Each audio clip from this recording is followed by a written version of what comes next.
One thing we're going to do here with our cowl is, instead of using fasteners to attach the top to the bottom, we're going to use the hinge system.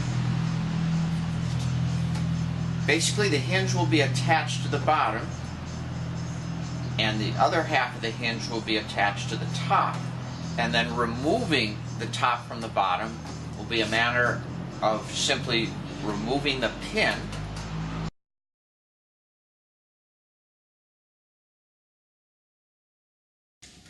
This cowling has been installed using piano hinges. What you've got is a hinge holding the two halves together and a hinge holding the bottom cowling to the aircraft. There are no fasteners up along the top. The way that structurally this was designed was with the intent that the hinge that's on the side, on both sides of the airplane, is a very strong hinge. It's actually an extruded hinge. It's not the kind that has a little loop that's bent over. They're very expensive, maybe 3 or 4 times as much money as the other style. Aircraft Spruce does carry both styles. When you look in their catalog, you're not really sure which one.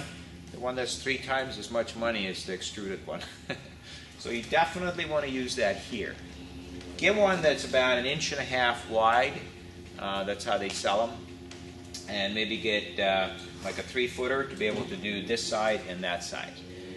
By doing this area structurally very sound with a heavy-duty hinge on both sides, it essentially cantilevers the whole bottom cowling and makes it structural and strong enough that the top is now just a lid, which enables you to not have to have a hinge here. What you might want to do is put some anti-chafing material underneath here, because fiberglass is very abrasive on aluminum. To remove, as you can see, there's not an access panel for the oil or to inspect anything on this airplane. Part of that is deliberately done because what you do with this cowling, when it's built this way, is rather than having a little hole to look through, you just take the whole top off, and then you can see everything. So that makes it real easy for inspection.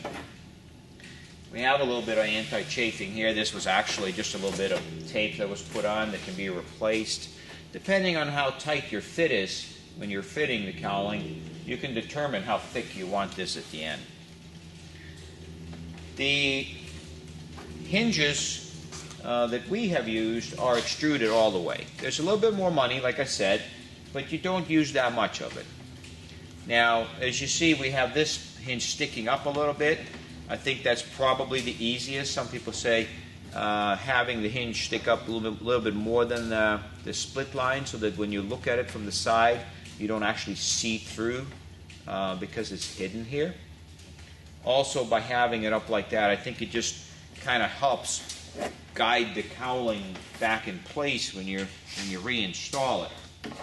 Now, of course, it takes a little bit of fitting to make everything go together perfect, but it's not really hard. And for instance, you kind of build a technique of how to put it back together as you go. What we have done is, after the installation is completed, we order in some hinge pins that are a few thousands, or about 10,000 smaller than the original. We use the full-size pin to install the hinge, and then we use the smaller hinge pin later in order to make it easy to put the thing on or take the thing off. Now, putting it back together, you'll develop a method, like I said. Part of what you kind of want to make sure of is that at the ends here, you cut away a little bit of cowling, and so that you can see the first hinge loop. And then maybe give it a couple of taps as you put the pin in. It goes in pretty easy. You don't need, and you should not feel like, oh, I'm making a big sacrifice, or I'm cheating, I'm putting a thinner pin or anything like that in, because they're not hinges. All these little loops are actually holding the cowling together. It's like having 50 screws. It's very, very strong. Now, doing the other side, what I do with my other hinge pin, I drop it over here maybe. Yep. It's the same as that side, but now depending on how tight the cowling is, I usually kind of do the one side that's easy first, and if I have a handle, like I've got a handle here for the air intake, I'll use that to kind of bring the cowling into position, and then it goes, goes in nice and easy. So it's not hard to do. It has a lot of advantages because you don't have to get a screwdriver out. Obviously, once this is riveted, the hinge is permanently on the fiberglass and then permanently on the airplane. So at that point, there's no wear and tear. If these were screws, guess what? I don't care how careful you are, this cowling is going to want to try to kind of sag, and the holes are going to get elongated, and then eventually put this on, and this alignment is no longer correct. So over the years, so this is our preferred method, and really goes together good.